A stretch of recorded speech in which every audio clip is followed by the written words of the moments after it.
Alors dans cette vidéo, on va voir comment on va pouvoir tirer des insights qui mènent à l'action sur le rapport de e-commerce standard de GA4. Cette vidéo est une vidéo issue gratuitement de la dernière formation qu'on vient de sortir, formation sur le e-commerce GA4 à destination et des consultants mais aussi des e-commerçants. Une formation complète dans laquelle on voit en 12 heures comment faire l'implémentation technique, le setup complet, la création des rapports et surtout analyser les données pour pouvoir augmenter son taux de conversion avec une vraie méthodologie étape par étape. Il y aura également pour les consultants toute une partie business, c'est-à-dire comment vendre ce type de prestation, combien vendre ce type de prestation. Il y a plus d'une dizaine d'offres étudiées et qui vous sont transmises. Idem sur la partie plan de tagage, documentation de data layer. C'est vraiment une formation qui est extrêmement complète et qui couvre tous les besoins d'un consultant en marketing digital qui souhaiterait accompagner des clients e-commerce, mais ça couvre aussi tous les besoins d'un e-commerçant qui souhaiterait faire sa migration à GA4 sans dépendre de qui que ce soit, qui soit capable de le faire correctement et qui soit capable aussi d'analyser ses données, de faire progresser son site web et d'être totalement autonome sur l'enrichissement éventuel d'un tracking. Voilà, j'en dis pas plus, je vous laisse avec ce contenu gratuit et je vous souhaite une bonne vidéo. Donc, on arrive à la partie 3 de cette formation, donc partie sur le reporting, l'analyse et la mise en action de ce qu'on aura découvert dans les analyses. Déjà, ce qu'il faut comprendre, c'est que GA4, pour le e-commerce, il vient avec un seul rapport natif dédié au e-commerce, ce qui est relativement faible. Et en fait, le gros de l'analyse va se trouver dans des rapports qu'on va créer sur mesure dans la partie exploration de Google Analytics 4. Si on reste seulement sur la partie rapport standard, c'est-à-dire le rapport proposé par GA4 sur la partie e-commerce, on est très vite limité finalement sur les insights qu'on va pouvoir trouver et les actions qui vont découler des insights qu'on va trouver. Donc ce que je vous propose dans cette partie 3, ça va être de d'abord regarder le rapport standard, et puis qu'est-ce qu'on va pouvoir en tirer, et ensuite, surtout, c'est là où ce sera le plus intéressant, ou quel rapport sur mesure on va créer, et qu'est-ce qu'on va pouvoir en faire. Donc commençons tout de suite avec le rapport de e-commerce standard. Donc vous l'avez dans les rapports, dans la partie monétisation, achat de e-commerce, et donc là vous avez par défaut le nom de l'article, avec le nombre de fois où cet article a été consulté, c'est-à-dire où la fiche produit a été vue, le nombre de fois où il a été ajouté au panier, et le nombre de fois où il a été acheté, avec à la fin les revenus générés par l'article, donc le chiffre d'affaires par produit. Et puis, en fait, si vous cliquez ici sur le nom de l'article, ce qu'on appelle la dimension principale du rapport, vous allez avoir d'autres dimensions qui vont être possibles. Donc finalement, vous avez un seul rapport, mais qui va couvrir 1, 2, 3, 4, 5, 6, 7, 8 dimensions différentes. Donc vous allez pouvoir passer de l'une à l'autre facilement, et du coup, vous allez pouvoir analyser soit produit par produit, soit catégorie par catégorie, soit marque par marque, en fonction des articles et des différentes marques que vous vendez sur le shop. Ça, c'est un premier point. Donc, le rapport de e-commerce standard est plutôt basique, même s'il nous permet quand même de voir les produits, les catégories, les marques qui donnent le plus de chiffre d'affaires. C'est, mine de rien, une information qui a quand même de l'importance. Est-ce que c'est actionnable? Alors, pas tant que ça, même si, encore une fois, on peut quand même savoir quels produits, quelles catégories et quelles marques sont à pousser en priorité, quels sont les produits, catégories, marques qui ont déjà le plus de succès actuellement sur le shop. Et ça a quand même une valeur dans le sens où on sait que d'un point de vue analyse et action, un grand principe de base, un principe très important, c'est de se dire on va pousser davantage ce qui marche, et c'est là où finalement on va obtenir le plus de bénéfices. Il y a toujours deux manières de voir les choses. La première, c'est de se dire j'ai des choses qui marchent et j'ai des choses qui marchent pas. Et soit on se dit on va faire plus de ce qui marche, soit on se dit ce qui marche pas, on va essayer d'analyser, de comprendre pourquoi ça marche pas et de l'optimiser de sorte à ce que ça marche mieux. Maintenant, vous avez donc deux routes. La première, c'est celle de gauche, de se dire ok, ça marche déjà bien, comment je fais pour l'amplifier? Ça, c'est la première route. Et la deuxième route, c'est ça marche pas, comment je fais pour l'améliorer et faire en sorte que ça marche? Ce que vous devez retenir déjà comme premier principe, c'est que la route de gauche, celle qui vise à pousser davantage ce qui marche, c'est celle avec laquelle vous allez avoir le plus de succès le plus rapidement possible. Ça ne veut pas dire qu'il ne faut pas essayer de comprendre pourquoi les autres choses ne marchent pas et les optimiser. Mais ça veut dire que si vous êtes dans un contexte de temps limité et que vous devez choisir entre les deux routes, celle qui va vous apporter le plus de succès à très court terme, ce sera la voie où vous allez pousser davantage les choses qui marchent bien. Donc c'est pour ça que le fait de connaître, de comprendre les produits qui marchent le mieux, ou les catégories, ou les marques, c'est, mine de rien, déjà un petit peu actionnable. Maintenant, qu'est-ce qui nous manquerait dans un rapport comme celui-ci pour le rendre encore un peu plus actionnable? Eh bien, les ratios. Donc, malheureusement, c'est quelque chose qu'on avait dans Universal Analytics, c'est quelque chose qu'on avait dans GA4 au début, quand ils ont lancé le produit, on avait ça nativement, et puis ils les ont supprimés. Il y avait des ratios, donc il y avait un ratio de vue de produit par rapport au nombre d'ajouts au panier, et ça permettait de comprendre quelque part la capacité de la fiche produit à vendre le produit, et donc les fiches produits qui sont à améliorer, notamment, si on a un faible ratio entre l'ajout au panier et la vue d'un produit, c'est que la fiche produit, elle ne fait pas un bon travail pour vendre le produit, et qu'elle devrait donc être améliorée. Et puis on avait un autre ratio intéressant aussi, c'était le ratio achat par rapport au nombre d'ajouts au panier. Et ça permet de comprendre comment notre offre se positionne face à la concurrence. Un faible ratio signifie que le produit a été retiré du panier et que donc probablement le client l'a trouvé moins cher ailleurs. Alors sur cette deuxième affirmation, je ne dis pas que ce ratio-là traduit uniquement ça. C'est pas un ratio qui va traduire quel est notre prix par rapport à la concurrence. Mais d'expérience, c'est quand même beaucoup ça. C'est-à-dire que ce ratio, finalement, il va traduire la capacité d'un produit d'être ajouté au panier et ensuite d'être acheté. Et finalement, si le ratio il est faible, ça veut dire que ce produit-là, il a été ajouté au panier, mais pourtant, il n'a pas été acheté. Et dans la plupart des cas, d'expérience encore une fois, ce qu'on peut constater, c'est que le produit a été laissé dans le panier parce qu'il a été commandé ailleurs, parce qu'il y avait une meilleure offre ailleurs. Donc, c'est pas à 100% ça, c'est pas, ce ratio ne traduit pas à 100% la compétitivité de votre prix, mais d'expérience, encore une fois, il y a beaucoup de ça quand même. Du coup, comment ajouter ces ratios? Donc on va exporter nos données et on va créer nos ratios.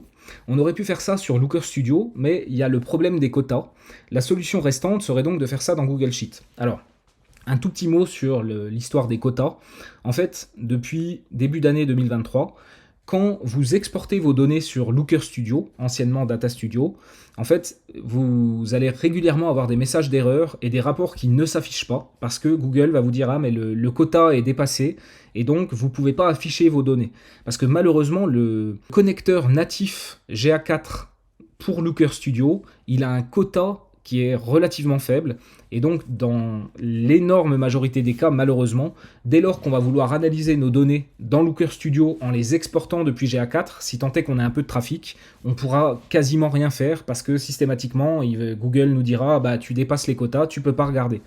Donc c'est pour ça que moi j'ai fait le choix de plutôt regarder ça à l'intérieur de Google Sheet. Donc du coup, si je me mets là sur le rapport standard de e-commerce proposé par le Demo Shop de Google, on va pouvoir exporter ce rapport. Alors il se trouve que là dans l'exemple, j'ai pas le niveau de droit nécessaire pour pouvoir faire l'export. En fait, vous avez un bouton supplémentaire ici quand vous avez les droits et vous allez pouvoir cliquer dessus et exporter votre rapport en CSV. Moi, je fais le choix de ne pas vous montrer ça sur un autre compte parce que pour des raisons de vie privée, j'ai pas envie de vous montrer des données clients, notamment des données de vente de produits clients. C'est des données sensibles et ça, je ne peux pas vous les montrer. Mais retenez simplement que quand vous êtes dans votre compte GA4 à vous, vous avez un bouton supplémentaire ici qui va vous permettre d'exporter ce rapport-là en CSV. Ensuite, vous allez dans Google Sheets et là, vous faites Fichier, Importer. Voilà, ici. Et là, vous allez effectivement pouvoir importer un fichier CSV. Et une fois que vous l'avez importé à l'intérieur de Google Sheet, vous vous retrouvez avec un tableau comme celui-ci.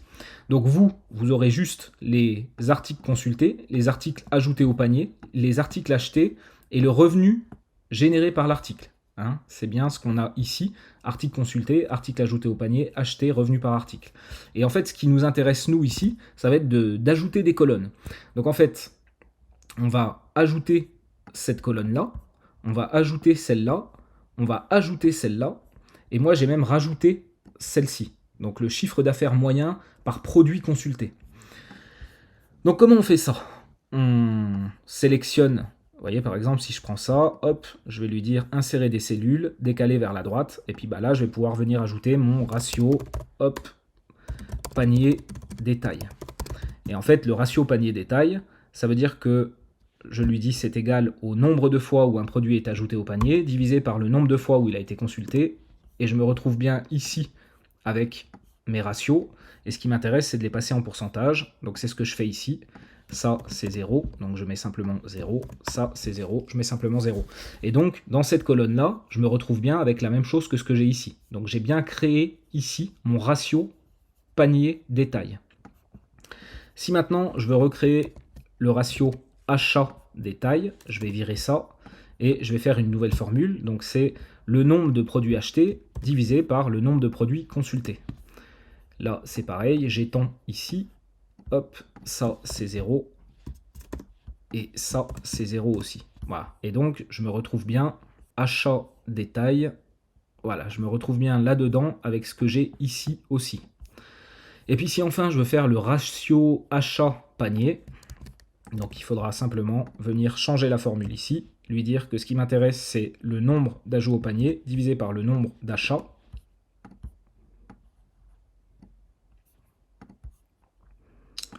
Alors, est-ce que je me suis trompé dans ma formule?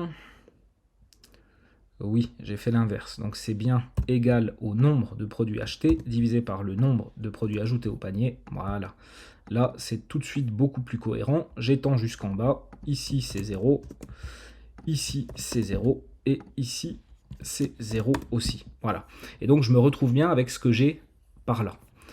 Donc maintenant, je vais supprimer cette colonne, puisque je vous ai simplement démontré comment on le faisait, mais moi, mes colonnes sont déjà créées. Voilà.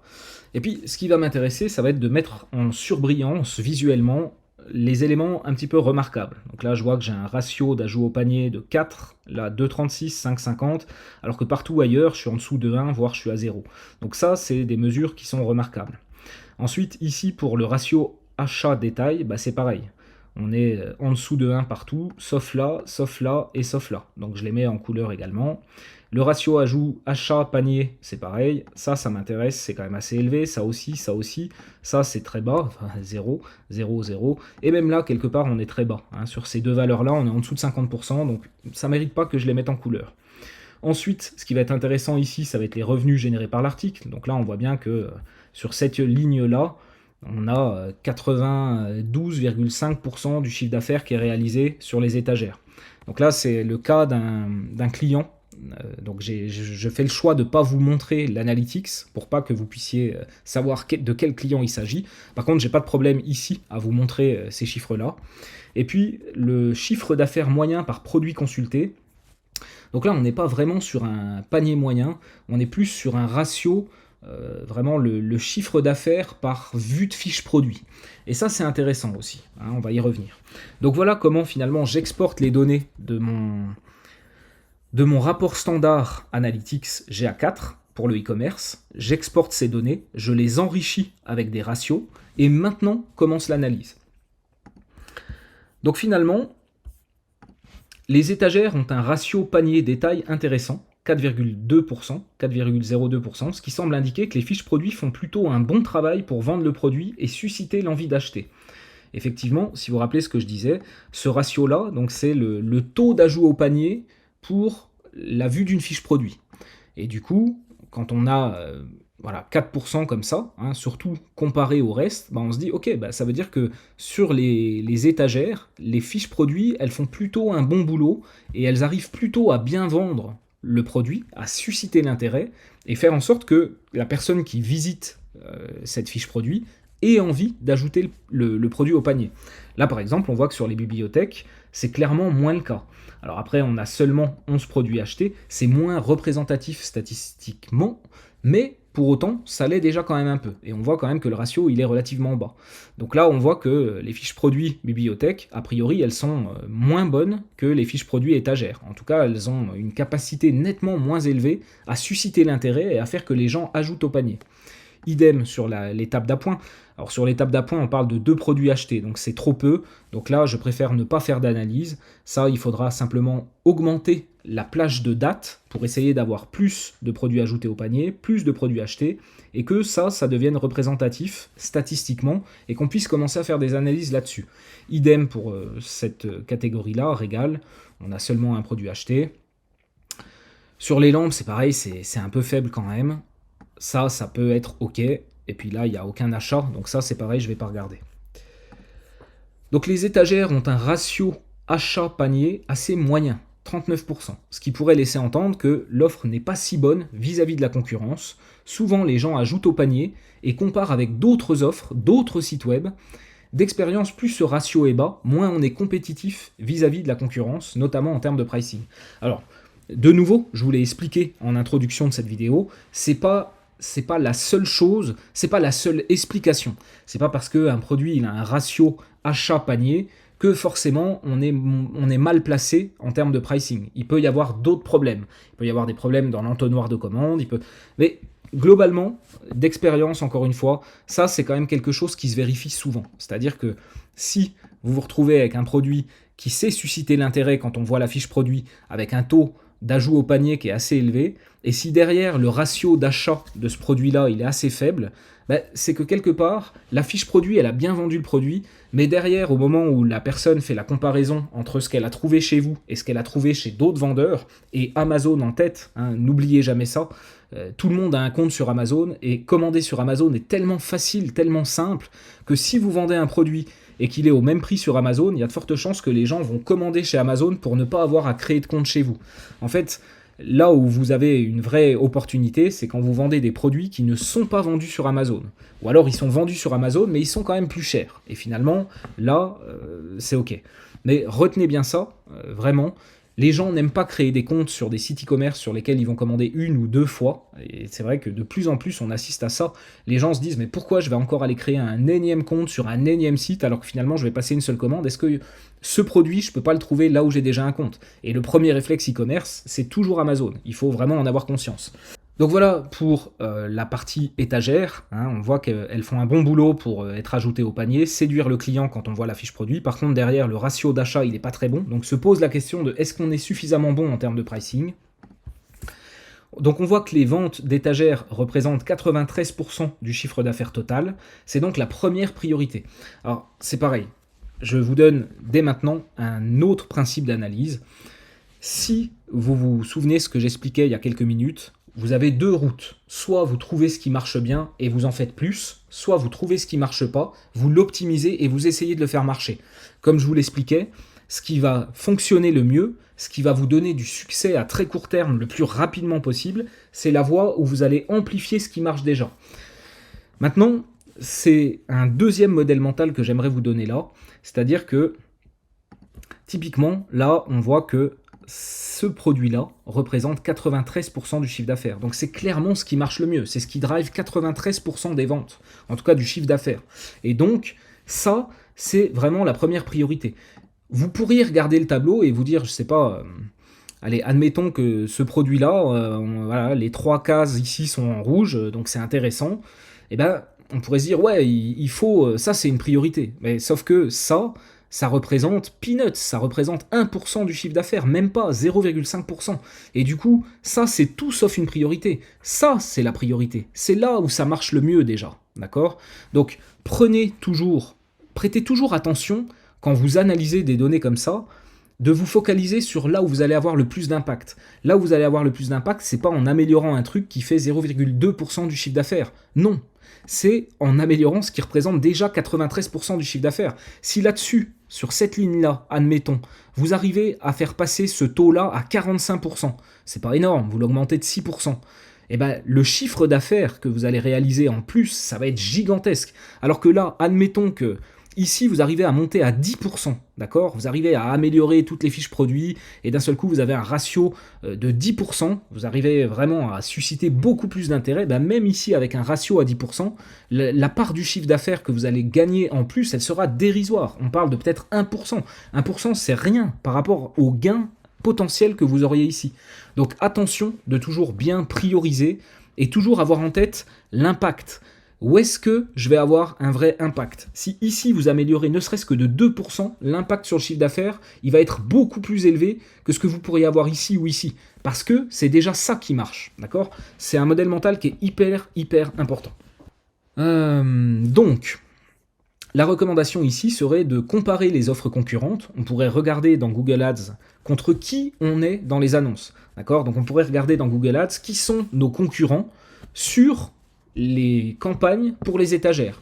Et du coup, on pourrait peut-être remarquer qu'il y a 3-4 concurrents qui sont très présents et qui vendent les mêmes produits que nous, enfin en tout cas des étagères comme nous, et on pourrait aller regarder l'offre de ces concurrents et essayer de voir comment on se positionne d'un point de vue pricing.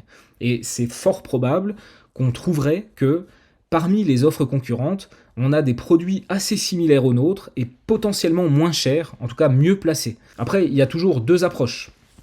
Soit vous vous dites que vous allez avoir envie d'être un peu plus agressif sur vos prix à vous, soit vous pouvez ajouter de la valeur, d'accord? Donc, globalement, je reprends l'analyse ici. On voit que ça représente 93% du chiffre d'affaires. Donc c'est la top priorité. Il n'y a rien de plus prioritaire que ça. Tout ce qu'on peut améliorer ici, c'est top. Et on voit que, a priori, là, comme ça, à première vue d'œil, la faiblesse de ce produit-là, c'est sur le ratio achat-panier. Ce qui nous donne une indication, ce qui nous dit que potentiellement, on a des bonnes fiches produits, mais en termes de concurrence, on n'est pas forcément hyper bien placé. On pourrait potentiellement améliorer. Donc, déjà, on va regarder la concurrence pour valider cette hypothèse. Est-ce que quand je vais regarder ma concurrence directe, est-ce qu'ils ont des meilleurs prix que moi et ils sont mieux placés que moi? Ça, ce sera un premier feedback. Si c'est le cas, ça confirme ce que moi je vous apprends d'expérience, que bien souvent quand ce ratio il est bas, c'est parce que la concurrence a des meilleures offres.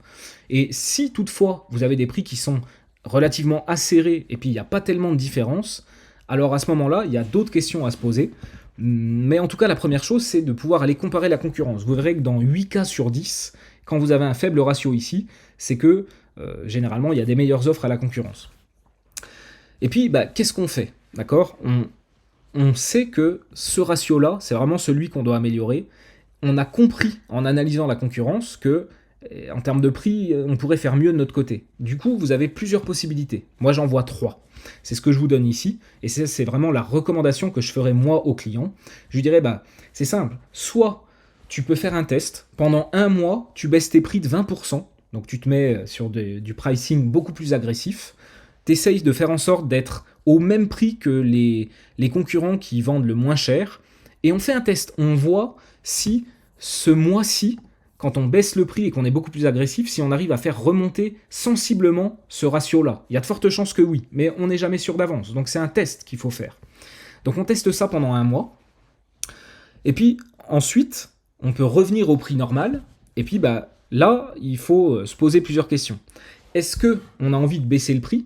Parce que ce qui est intéressant, c'est que si on baisse le prix pendant 1 mois, déjà, on va regarder ici si ce ratio-là, il remonte, évidemment, auquel cas ça nous indiquera, ça nous confirmera notre hypothèse. C'est-à-dire que oui, c'est bien le prix de nos produits qui pose problème, et au moment où les gens ont ajouté au panier, et qu'ils ont fait plusieurs paniers sur les sites concurrents, ils se rendent compte que c'est moins cher ailleurs, que c'est plus avantageux pour un produit qui est quasi similaire, et donc ils vont acheter ailleurs. Donc ça, c'est, premièrement, je teste de baisser mes prix pendant 1 mois, ensuite je les remonte, je valide que ça a bien changé ici, et je valide que donc mon problème est plutôt un problème de pricing. Et ensuite, il y a plusieurs moyens de faire. Soit vous vous dites, j'ai baissé les prix, j'ai vendu beaucoup plus, et finalement ma marge en volume, elle est plus importante. Donc finalement, stratégiquement, j'ai plutôt intérêt à vendre mes produits moins chers, mais ça m'en fait vendre tellement plus que au final, mon taux de marge par produit il a baissé, la marge que je gagne sur chaque vente, elle est plus faible, mais par contre, du fait que je fais beaucoup plus de ventes, finalement, si je regarde la marge totale générée par toutes les ventes d'étagères sur 1 mois, même si je les vends 20% moins cher, en volume, je m'y retrouve, et c'est plus intéressant. Donc à ce moment-là, peut se poser la question de se dire, ok, bah finalement, est-ce qu'il ne vaudrait pas mieux vendre systématiquement mes étagères à moins 20%? Ça, c'est une première option. Mais c'est ce que j'appelle l'option du pauvre. Et moi, j'aime pas les options du pauvre. L'option du pauvre, c'est baisser la culotte, c'est baisser les prix. Et finalement, on se base sur du prix au lieu de se battre sur de la valeur. Moi, j'ai toujours tendance à dire que c'est plutôt en se battant sur la valeur et en ajoutant de la valeur qu'on va pouvoir se différencier. Après, évidemment, il y a des acheteurs qui achèteront pour le prix, et ça, c'est des acheteurs, ils achèteront toujours pour le prix, et peu importe la valeur ajoutée.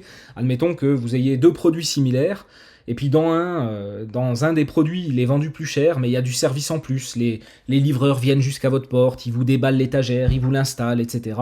Faut payer 100 balles de plus. Les gens qui sont focalisés sur le prix, jamais ils achèteront cette offre-là.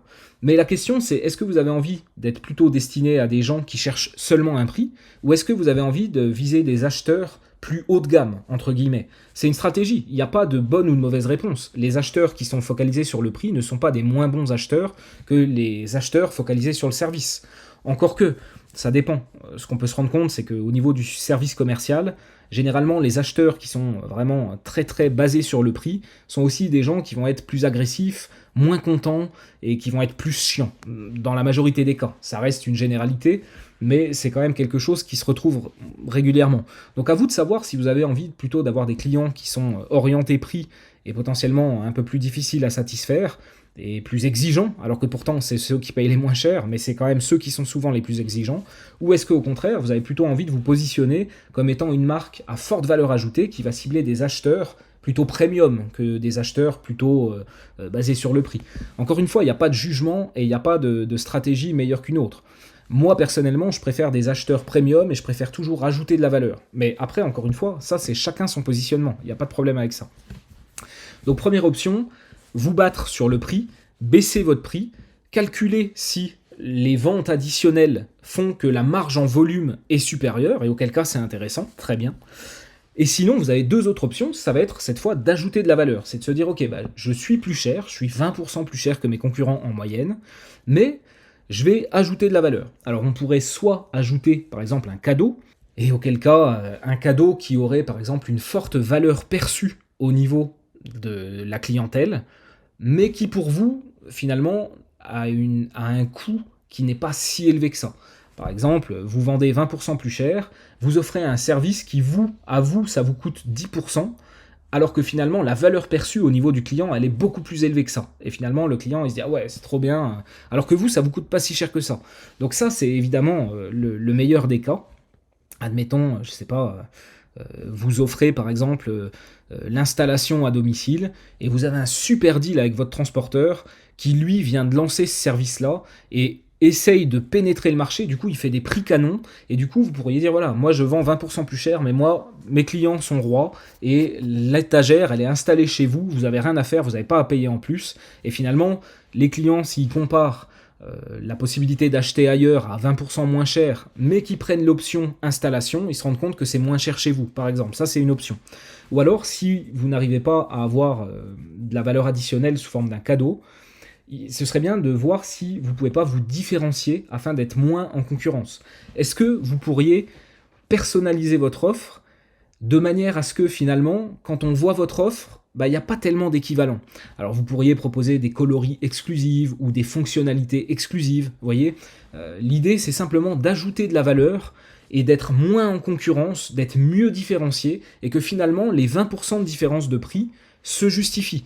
Parce que bien souvent, quand il n'y a pas de différence au niveau d'une offre, il n'y a aucune raison de payer plus cher. Et ça c'est vraiment un modèle mental qu'on partage à peu près tous. Si je vois un produit A sur un site A et que je vois le produit B sur le site B, puis qu'ici il est 20% plus cher, mais ça m'a l'air d'être vraiment les deux mêmes produits, même si c'est pas la même marque, globalement c'est les mêmes étagères, pourquoi je vais aller payer plus cher? Je vais aller acheter au moins cher, c'est une évidence. Si maintenant je vois les deux mêmes étagères, mais que par contre là sur ce site-là, il y a la possibilité de le personnaliser, il y a des coloris exclusifs dont un qui me fait vraiment envie et que j'arrive pas à trouver nulle part ailleurs, il y a la possibilité, je sais pas, d'ajouter des fonctionnalités, elle peut être évolutive cette étagère, etc. Alors que chez les autres, c'est une étagère qui n'est pas du tout évolutive. Tout ça, ça fait que d'un seul coup, les 20% de différence en termes de prix, je les perçois plus de la même manière. C'est pas j'achète le même produit, donc je vais au moins cher, c'est ok, j'ai deux offres différentes, ça c'est un peu plus cher, mais le choix n'est plus basé sur le prix, il est basé sur les fonctionnalités et la valeur additionnelle. Et là, c'est à moi de décider si je suis prêt à payer plus cher pour une valeur supérieure ou si je veux payer moins cher et avoir une valeur inférieure. Donc voyez comment finalement, vous allez être capable, sur la base de ce simple tableau et de ces simples ratios, vous allez déjà être capable de vous poser pas mal de questions. Donc ensuite, si on regarde les bibliothèques, donc je me remets ici, on passe cette fois à la rangée des bibliothèques. Donc les bibliothèques ont un ratio panier-détail qui est faible, on est à 0,88, ce qui semble indiquer que les fiches produits sont mauvaises pour vendre le produit et susciter l'envie d'acheter. Elles ont par contre un ratio achat-panier très élevé, 79%, ce qui pourrait laisser entendre que l'offre est bonne vis-à-vis de la concurrence. En gros, quand les gens viennent rechercher une bibliothèque chez nous, ils regardent les fiches produits, et les fiches produits, elles les incitent pas vraiment à ajouter au panier. Donc il y a un vrai problème avec les fiches produits, il faut voir comment on peut les améliorer. Par contre, pour les quelques-uns qui ajoutent mes bibliothèques au panier, eux, quasiment, ils vont finir la commande et ils vont aller au bout. Donc ça peut me laisser entendre que, éventuellement, mes bibliothèques, elles sont bien placées en termes de pricing. Soit elles sont bien placées, soit j'ai une offre qui se distingue de la concurrence. Et du coup, au moment où ils ajoutent au panier et où ils comparent les paniers sur les différents sites, parce qu'il ne faut pas se leurrer, hein, c'est systématiquement ce que les gens font, c'est ce que vous faites aussi, c'est ce que je fais aussi. Je vais faire un panier pour un appareil photo, je vais aller faire le même panier sur plusieurs sites, puis je vais voir où est-ce qu'est la meilleure offre, évidemment. Donc, le fait que le ratio achat-panier soit élevé fait que, a priori, on a une bonne offre et que si on arrivait à augmenter le nombre d'ajouts au panier, là, on aurait un gros impact. Autre remarque, elles sont peu consultées et elles amènent un CA moyen par produit élevé. Donc, si je reviens ici, effectivement, on voit que mes bibliothèques, elles sont assez peu consultées. 1595 contre là 27 000. Donc là, il y a clairement pas grand-chose. Par contre, on voit que le chiffre d'affaires moyen par produit consulté, d'accord, donc le chiffre d'affaires moyen par page, par fiche produit vue, il est quand même assez élevé. D'accord, donc ça veut dire quand même plusieurs choses. Hein. Là, je me dis, ok, finalement, c'est pas très bien mis en avant. Les fiches produits, elles font pas un bon boulot, mais par contre, une fois que les gens ils les ont ajoutées au panier, ils les commandent plutôt bien. Et finalement, le chiffre d'affaires généré pour chaque vue de fiche produit, il est très élevé. Il est pas 3 fois, mais il est 2 fois et demi supérieur à ce qu'on a sur les étagères. Donc là, on a quand même une belle opportunité, mine de rien. D'accord ? Donc finalement, la recommandation ici, ce serait quoi ? Ce serait améliorer les fiches produits de sorte à augmenter significativement le ratio panier-détail, d'accord ? Donc celui-là, on voit qu'il est faible, il faudrait le monter au moins à 2, 3, 4, 5, soyons fous. Idéalement, on améliore donc nos fiches produits, ça c'est vraiment la fiche produit hein, qui fait que l'utilisateur va avoir envie d'ajouter ou non le produit au panier. L'amélioration de la fiche produit, ça passe par plein de choses. L'amélioration de la copie, l'amélioration des images, des visuels, l'ajout d'une vidéo, le fait de mieux vendre le produit, d'ajouter des avis, etc. Vous voyez, il y a tout un tas de choses qu'on peut faire pour améliorer la fiche produit et donner aux gens une envie supérieure d'ajouter le produit au panier. Ensuite, on pourrait faire de l'acquisition sur cette famille de produits, parce que visiblement notre offre est compétitive, donc elle est compétitive parce qu'on voit que ce ratio-là, il a l'air d'être plutôt élevé, plus le panier moyen est élevé, pouvant amortir le coût de l'acquisition. Alors effectivement, donc là ce que je vous dis c'est, ici on n'est pas vraiment sur le panier moyen, c'est le chiffre d'affaires moyen par article consulté. Mais on voit quand même qu'on a quelque chose d'assez élevé, et par conséquent, du fait qu'on est sur quelque chose d'assez élevé, ça va pouvoir amortir le coût de l'acquisition. L'acquisition ça coûte cher, sur des produits à 2 francs 6 sous, c'est pas rentable de faire de l'acquisition dans la plupart des cas. Si tu as par exemple ton panier moyen, il est à 20 balles, ça va être très très compliqué de faire de l'acquisition sur des produits à 20 balles et que ce soit rentable. Par contre, sur des produits à 500, 1000 balles, dans la plupart des cas, c'est beaucoup plus facile d'être rentable. Donc, à confirmer évidemment avec le taux de marge sur cette famille, mais dans l'ensemble, là, moi, ma recommandation serait de dire, ok, priorité numéro 1, c'est ici. Il faut absolument qu'on augmente ça. Ça doit être ma priorité avant d'envisager quoi que ce soit d'autre. Avant même de parler des bibliothèques, ça doit être ma priorité. Je dois augmenter ce truc-là, je dois aller faire mon étude de concurrence et je dois aller regarder ce qu'il en est, si mon offre, elle est correcte, comment je peux ajouter de la valeur, tester de baisser mes prix pendant un mois, voir ce que ça donne, etc. Mais ensuite, une fois qu'admettons, j'ai amélioré ce truc-là, je peux tout à fait commencer à me dire, tiens, là, il y a un vrai potentiel, améliorons les fiches produits, faisons de l'acquisition pour ramener beaucoup plus de monde et de consultation de ces bibliothèques. Et derrière, essayons d'augmenter sensiblement le chiffre d'affaires de la boutique sur cette gamme de produits. Ensuite, donc cette fois, on va parler des accessoires. Donc les accessoires, ils sont là. Si vous vous rappelez bien, j'ai dit que je voulais pas parler de tout ce qui était là au milieu parce qu'il n'y a pas assez de ventes et que du coup, c'est pas significatif. Admettons simplement que je me concentre là-dessus. Je le fais volontairement parce qu'il y a des choses qui sont très intéressantes ici. Donc les accessoires ont un ratio panier-détail élevé, 5,50%, ce qui semble indiquer que les fiches produits sont bonnes pour vendre le produit et susciter l'envie d'acheter. Elles ont un ratio achat-panier très haut, 80%, ce qui pourrait laisser entendre que l'offre est bonne vis-à-vis de la concurrence. Autre remarque, elles sont peu consultées. D'accord, donc là on a seulement 200 consultations de produits accessoires sur la période étudiée, donc c'est très très faible. Ici c'était déjà faible, mais on en a déjà 7 fois plus, 6 fois, 7, 8 fois plus. Donc là on a vraiment très très peu de consultations. Mais par contre, il y a un chiffre moyen par produit vendu qui est très bas. On est aux alentours de 9 euros. Voilà, 8,83 ici.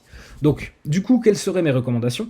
Déjà, ce qu'il faut bien comprendre, c'est que là, on est sur peanuts en termes de chiffre d'affaires par rapport au global. Donc ça, c'est vraiment une priorité qui est très faible. Par contre, la recommandation serait d'augmenter la visibilité des accessoires. On ne peut pas faire de l'acquisition parce que le panier moyen est trop bas pour le supporter. Donc c'est exactement ce que je vous ai dit avant. Là, vu le chiffre d'affaires moyen par consultation sur des accessoires, ça n'a pas tellement de sens d'aller faire de la pub pour promouvoir les accessoires parce que on n'arrivera jamais à rendre ça rentable, vous voyez. Alors après, bon, il y a d'autres stratégies qui peuvent être envisagées. Peut-être que ça peut être intéressant de faire de l'acquisition sur certains accessoires qui sont exclusifs à notre boutique, qu'on ne trouve nulle part ailleurs, puis ça fait un pied dans la porte, ça fait un produit d'appel. Et puis finalement, les gens, ils viennent pour cet accessoire, ensuite ils voient l'ensemble du catalogue, et ils se disent « Ah, c'est pas mal quand même ce qu'ils ont chez eux », et puis finalement, ils sont venus pour un accessoire, mais ils se retrouvent à acheter chez vous la lampe ou la bibliothèque ou l'étagère. Ça, c'est pareil, c'est des choses qui se testent. C'est des choses qui se testent. On pourrait tester pendant un mois de faire de l'acquisition sur des accessoires et d'analyser a posteriori si les gens qui rentrent sur le site par de la publicité pour un accessoire finissent par acheter des gros produits ou s'ils restent simplement à acheter l'accessoire et auquel cas ce sera jamais rentable. Et puis par contre, on a dit qu'on ne pouvait pas faire de l'acquisition a priori là-dessus, même si pourquoi pas le tester, mais par contre on pourrait développer les opportunités de cross-sell des accessoires et ou créer des bundles contenant des accessoires. Donc l'idée c'est de se dire ok, finalement là c'est carton plein, on a des ratios qui sont incroyables et ça a l'air vraiment de cartonner. Par contre, à cause de ça, on va pas être susceptible de pouvoir faire de l'acquisition. On peut le tester, mais il y a de fortes chances quand même que ce soit pas terrible les résultats. Mais par contre, il faudrait augmenter ici les consultations de manière organique sur le site. C'est-à-dire que je vois un produit, admettons une bibliothèque, boum, je prends une pop-up qui me dit n'oublie pas l'accessoire phare qui va avec cette bibliothèque. Ou alors, j'arrive dans le panier, boum, je prends une pop-up. T'as ajouté des produits au panier, c'est super, mais est-ce que tu as pensé aux accessoires? Donc voyez comment on pourrait rajouter aussi sur les fiches produits, par exemple des étagères ou des bibliothèques, des produits connexes, qui seraient des accessoires, qui seraient parfaitement adaptés aux produits en question. Donc voyez comment on a la possibilité éventuellement de pouvoir augmenter la visibilité de ce truc-là, qui a l'air de cartonner sur ces stats-là, mais qui n'est pas rentable en acquisition. Donc il faut l'augmenter de manière organique par des stratagèmes, des pop-up ou des recommandations, des suggestions de produits sur le site en fonction des produits phares. Donc le nombre de ventes est trop faible sur la période étudiée pour décider des autres catégories. Une action possible serait d'analyser sur une période plus longue, de sorte à augmenter la représentativité statistique, notamment pour les autres catégories. Donc c'est ce que je vous expliquais. Ici, par exemple, voilà, il n'y a pas assez de ventes, là, on ne peut pas analyser ça. Idem pour cette catégorie-là du bas. Donc là, j'analyse sur 30 jours. Peut-être que si j'analyse sur 120 jours, j'aurai plus de ventes là-dedans et je vais pouvoir faire les mêmes analyses finalement, vous voyez, faire les mêmes analyses, sauf que là j'étais pas capable de le faire là-dessus parce que j'avais pas assez de données, mais si je me mets sur 120 jours, j'aurai probablement plus de données et je pourrai également me faire les mêmes analyses sur ces trois catégories-là que ce que j'ai fait sur ces deux-là plus celle-là. Exploiter encore un peu plus ce rapport. Donc là, on a fait l'analyse sur la dimension catégorie. Donc la catégorie 1, c'est-à-dire le plus haut niveau. Alors, effectivement, là, je suis sur la catégorie de l'article. Maintenant, si vous vous souvenez ce que je disais plus haut, ici, donc moi, je me suis mis sur catégorie de l'article, c'est la catégorie de niveau 1. Après, on va pouvoir rentrer. Par exemple, admettons que je sois sur une boutique qui vend des appareils électroménagers, admettons. La catégorie de niveau 1, c'est appareil électroménager. Et puis la catégorie de niveau 2, ça va être lave-vaisselle. Et puis la catégorie de niveau 3, ça peut être par exemple des lave-vaisselle de demi-charge, des petits lave-vaisselle pour une personne individuelle par exemple. Donc vous voyez comment on va pouvoir rentrer dans le détail des différentes catégories et aller beaucoup plus dans le détail. Si par exemple je reprends cet exemple-là, rien ne me dit que sur les étagères, j'ai pas des sous-catégories. Peut-être que j'ai des étagères en bois, peut-être que j'ai des étagères en métal, peut-être que j'ai des étagères, j'en sais rien, dans une autre matière. Et finalement, le fait de segmenter ça, peut-être que je vais me rendre compte qu'en fait la majorité du chiffre d'affaires provient des étagères en bois et que finalement les étagères en métal, pas du tout. Et les étagères en je sais pas quoi d'autre, pas du tout non plus. Donc vous voyez comment là on est sur une analyse de haut niveau, d'accord ? On est sur une analyse de très très haut niveau. Mais une analyse de très très haut niveau, c'est jamais suffisant. Il faut rentrer dans le détail, encore et encore et encore, jusqu'à ce que ce soit vraiment bien actionnable. Là, je vois, ok, j'ai des choses qui me viennent sur les étagères, on a fait cette analyse, mais peut-être que en rentrant dans le détail, j'ai 10 sous-catégories d'étagères, et que finalement, pour chacune des 10 sous-catégories, le travail à réaliser, les recommandations devraient être différentes, d'accord ? C'est hyper important à comprendre ça. Donc attention, là on est vraiment sur une analyse de haut niveau, mais vous pourriez tout à fait ensuite rentrer dans le détail, isoler uniquement les étagères en catégories, rajouter une dimension secondaire de catégorie de l'article de niveau 2, et reproduire la même analyse que ce qu'on a fait là, mais simplement en rentrant dans le détail, en descendant d'un cran, et en segmentant d'une marche à l'intérieur de notre catégorie étagère. Donc on pourrait faire la même analyse sur les catégories de plus bas niveau, donc c'est ce que je viens de vous expliquer. On pourrait faire aussi une analyse sur les marques, et on pourrait aussi faire une analyse sur les produits. Si vous vous rappelez bien ce que je vous montrais ici, là au départ, le rapport quand vous l'affichez, il n'est pas sur les catégories, il est vraiment sur les produits, de manière individuelle, produit par produit. Alors, pour les produits, on pourrait se limiter aux top produits dans un premier temps. Parce que le problème, c'est que si vous avez 50 000 produits, ça va être très compliqué de faire une analyse comme ça. Donc, ce que vous pourriez faire, c'est prendre le top 10 des produits qui ramènent le plus de chiffre d'affaires et faire votre analyse sur ces 10 produits. Et étant donné que c'est ce qui marche déjà le mieux, et il y a fort à parier que ces 10 premiers produits, ils génèrent à eux tout seuls au moins peut-être 20% du chiffre d'affaires, c'est votre top priorité. Donc vous pourriez faire sur les autres catégories, sur les marques, sur les produits. Sur les produits, si vous en avez beaucoup, vous pouvez vous limiter seulement au top 3, top 5, top 10 produits dans un premier temps. Vous pourriez également ajouter de la segmentation pour obtenir plus d'insights. On pourrait réaliser la même analyse en ajoutant la source de trafic en dimension secondaire.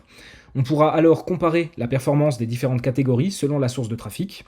L'idée serait alors de voir si certaines sources de trafic surperforment nettement d'autres et comprendre quelle est la différence pour optimiser les sources de trafic plus faibles et ou modifier l'investissement publicitaire par catégorie, dépenser le plus possible sur les meilleures sources par catégorie, marque, produit.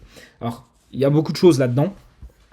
Ce que je dis là, c'est qu'on peut ajouter de la segmentation pour obtenir davantage d'insights. Donc ça, c'est exactement ce que je vous ai expliqué précédemment. C'est-à-dire que tant qu'on est sur quelque chose de haut niveau comme ça, c'est pas hyper actionnable. Là, on a pu tirer des conclusions, on se dit, ok, il y a quelque chose à faire sur les étagères, mais les étagères, ça représente peut-être 300 produits. Et donc, sans doute qu'il y a des différences parmi toutes les étagères. Et donc, rester simplement au niveau de la catégorie du haut, c'est pas suffisant. Il faut rentrer dedans, il faut segmenter. Ça, c'est valable pour tout, d'accord ? C'est pas seulement valable pour ce rapport, c'est valable pour tout. Dès lors que vous analysez un ensemble de données, il faut rentrer dedans, dans les sous-ensembles, pour être capable de voir qu'est-ce qui marche le mieux dans le sous-ensemble, qu'est-ce qui marche le moins bien, et toujours appliquer le même modèle mental. Ok, ça c'est ce qui marche le mieux là-dedans, je vais pousser ça davantage, et je vais tout faire pour en avoir plus. Et puis ça, c'est ce qui marche le moins bien. Bon, dès que j'aurai poussé suffisamment et que j'aurai pris encore plus là-dessus, je reviendrai là-dessus pour essayer de l'optimiser et faire que ça marche aussi. Donc on pourrait réaliser la même analyse en ajoutant la source de trafic en dimension secondaire. Alors ça, je vais vous le montrer. On va pouvoir venir ici ajouter une dimension secondaire et on pourrait mettre par exemple source support, par exemple. Donc source support de la session. Et donc là, effectivement, on se rend compte que ça rajoute une dimension secondaire, donc ça ajoute une clé de segmentation supplémentaire. Si par exemple j'avais envie de me concentrer uniquement sur ce produit-là, je pourrais faire une recherche ici, lui dire montre-moi seulement Google Cloud Journal, voilà, et donc là je vois pour ce produit-là uniquement, ça pourrait aussi être une marque ou une catégorie, je vois les principales sources de trafic qui amènent des visiteurs sur ce produit, et du coup, de nouveau, je vais pouvoir avoir une analyse source de trafic par source de trafic pour un produit ou une catégorie ou une marque spécifique.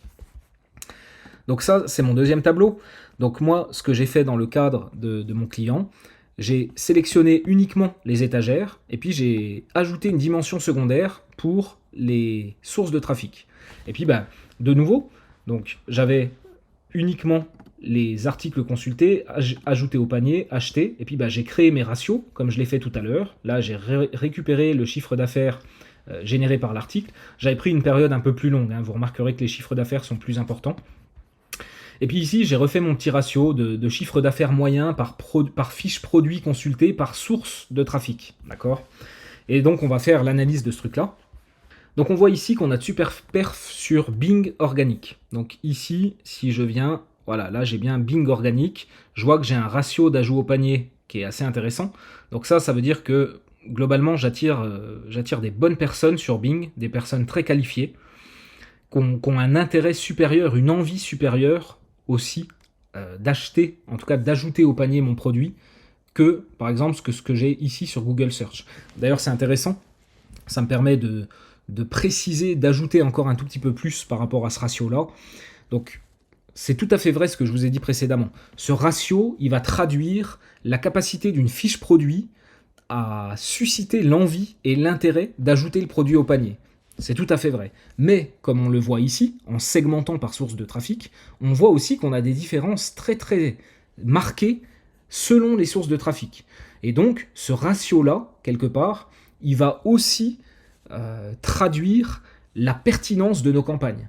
Là, on voit que la source de trafic qui provient de Google Ads, visiblement, c'est quand même nettement moins qualitatif que ce qu'on peut avoir en direct, que ce qu'on peut avoir en organique, que ce qu'on peut avoir en email. Alors en email c'est normal puisque c'est la plupart du temps des gens qui sont abonnés à la newsletter, donc eux ils sont très très très intéressés. Mais voyez comment par exemple ici sur Instagram Shopping, on a des taux d'ajout au panier de 11%, c'est assez énorme.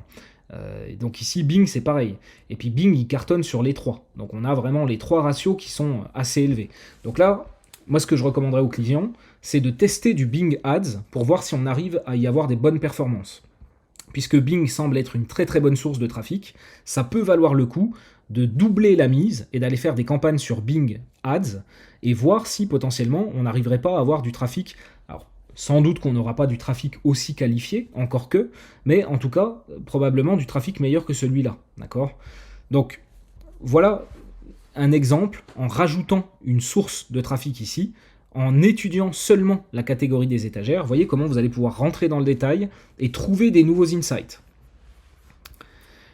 Ensuite, Facebook Ads ne semble pas très performant pour ce type de produit. Donc effectivement, si on vient sur Facebook ici, seulement 2,43 de ratio ici, 0,30, 12,40, c'est pas terrible. On voit qu'on a un chiffre d'affaires moyen par produit consulté qui est à 181. On est quand même assez loin de ce qu'on peut avoir ici, ou ici, ou ici. Donc finalement, c'est pas si fou Facebook. Donc, j'analyserai sur un segment de type utilisateur dont la première source de trafic est Facebook pour voir si à travers plusieurs sessions, les stats sont meilleurs. Parce qu'effectivement, là, on analyse sur la base de la session. Donc, c'est-à-dire, qu'est-ce qui se passe quand, par exemple, un utilisateur voit une publicité Facebook, il clique dessus, et ensuite, qu'est-ce qui se passe ? Est-ce qu'il achète mon produit ? Mais on le sait, on sait que Facebook, ça va souvent être une première source d'acquisition. Donc les gens vont arriver sur le site, ils vont regarder vite fait, ils vont se dire « Ah tiens, c'est pas mal », et ils vont s'en aller. Généralement, ils vont pas commander tout de suite, mais ils vont revenir. Ils vont revenir probablement en recherchant sur Google, ou alors potentiellement en tapant directement le nom de la marque dans le navigateur, s'ils s'en souviennent. Donc on sait que une vente, elle se fait pas sur une seule session, c'est très rare. On sait qu'il faut plusieurs sessions avant d'avoir une vente. Et du coup, si là, j'analyse mon Facebook uniquement sur sa capacité à générer des ventes dans une seule visite, c'est un peu réducteur et c'est un peu ne pas tenir compte de la spécificité de Facebook qui est un très bon récupérateur de ballons, si je peux comparer ça au football, c'est-à-dire que voilà, il va récupérer un ballon et puis il va le transmettre ensuite à d'autres joueurs sur le terrain qui plus tard iront mettre un but. Mais typiquement, Facebook, c'est jamais la source de trafic qui amène des gens qui sont prêts à acheter maintenant. Ça, c'est plutôt le trafic direct ou c'est plutôt Google Ads sur des mots-clés qui sont vraiment très très intentionnistes. Mais sur quelqu'un qui ne nous connaît pas, qui n'a jamais entendu parler de nous, qui n'a pas exprimé le besoin d'acheter un produit qu'on vend et qui voit une pub et qui vient sur le site, c'est quand même très rare qu'une personne fasse un achat suite à un premier contact issu de Facebook Ads. Donc du coup, c'est pour ça que plutôt que de tout de suite l'éliminer en me disant « Ah, il est pas bon, je vais confirmer mon analyse et je vais simplement essayer non plus de regarder les choses sur une seule visite, mais plutôt à travers plusieurs visites. Qu'est-ce qui se passe si la première source d'acquisition, c'est Facebook Ads, mais que ce qui m'intéresse, c'est aussi de regarder toutes les sessions suivantes. Et là, j'aurai sans doute un paysage, j'aurai sans doute des résultats qui seront différents. Et peut-être même que Facebook sera une des meilleures sources d'acquisition. Donc c'est important de faire attention à ça. Là, la dimension que j'ai ajoutée, c'est source support de la session. Mais si vous venez ici, hop, vous avez aussi la possibilité, vous voyez, première combinaison source support de l'utilisateur. Et là, vous êtes bien sur un focus utilisateur à travers plusieurs visites et non pas sur un focus dédié à une seule visite. Donc si jamais après cette analyse, je vois que Facebook n'est clairement pas une bonne source de trafic, alors je recommanderais de réinvestir le budget Facebook sur un autre canal plus performant. Pourquoi pas Pinterest Ads, par exemple, parce que là, si on regarde Pinterest Ads, il est ici, on voit que sur du trafic qui vient de Pinterest, on a un chiffre d'affaires par produit consulté qui est extrêmement haut. C'est le plus haut de tous. Et on voit aussi que Pinterest Ads, il est en dernier ici. Donc ça veut dire que globalement, l'investissement, il est faible. Puisque Facebook Ads est au-dessus, il y a de fortes chances que l'investissement Facebook Ads soit nettement supérieur à celui de Pinterest. Or, ce qu'on voit ici, malgré des ratios qui sont assez faibles là, ce qu'on voit quand même, c'est que on a un chiffre d'affaires moyen par produit consulté qui est quand même très très élevé, beaucoup plus élevé que ce qu'on a sur Facebook. Donc typiquement, cet indicateur-là, il est intéressant et par rapport à ça, j'aurais assez tendance à dire, ok, si Facebook c'est pas une bonne source de trafic, peut-être qu'il vaut mieux diffuser davantage sur Pinterest. IG Shopping, c'est pareil. Pourquoi pas? Là, on voit que IG Shopping, on a ici un truc qui est quand même assez élevé. On a un taux là qui est très intéressant. Donc, c'est clairement un candidat potentiel pour muscler l'acquisition là-dessus. Rappelez-vous, on est toujours dans un modèle mental où on cherche à comprendre qu'est-ce qui marche et qu'est-ce qui marche pas. On va vouloir faire moins de ce qui marche pas pour faire plus de ce qui marche. Toujours, toujours, toujours. C'est vrai dans Analytics, c'est vrai dans Google Ads, c'est vrai dans n'importe quelle plateforme publicitaire, c'est vrai partout. Donc, du coup, puisque ça n'a pas l'air de marcher, la question c'est comment j'arrête ça, ou en tout cas j'en fais moins, et qu'est-ce qui marche bien là-dedans pour en faire plus. D'accord? C'est toujours à peu près le même principe. Donc du coup, c'est pour ça que éventuellement je pousserai IG Shopping et pourquoi pas aussi investir davantage en SEO, puisque sur la partie Google organique, on a ici quelque chose qui est intéressant aussi. Voilà. Donc voilà ce que je voulais vous dire sur ces rapports de e-commerce standard de GA4. On a dit beaucoup de choses et en même temps, on n'en a pas dit tant que ça. On aurait pu continuer pendant 3 heures. Je peux exploiter ce rapport et trouver des insights et rentrer encore dans le détail. Vous voyez que certes, c'est un seul rapport. Certes, il est loin d'être parfait. On est obligé d'exporter dans Google Sheet pour faire des ratios, etc. C'est pas hyper pratique, mais voyez, n'empêche que ça prend 2 secondes d'exporter, de créer ces ratios. Et ensuite, une fois que vous avez fait ça, les possibilités d'analyse, de segmentation, de trouver des insights, elles sont quand même assez fortes. Et voyez comment tout de suite, c'est quand même assez actionnable en vérité. Donc oui, la vraie force de Google Analytics 4 réside dans les rapports sur mesure qu'on va pouvoir créer dans les explorations. Et c'est tout l'objet des vidéos qui suivent désormais.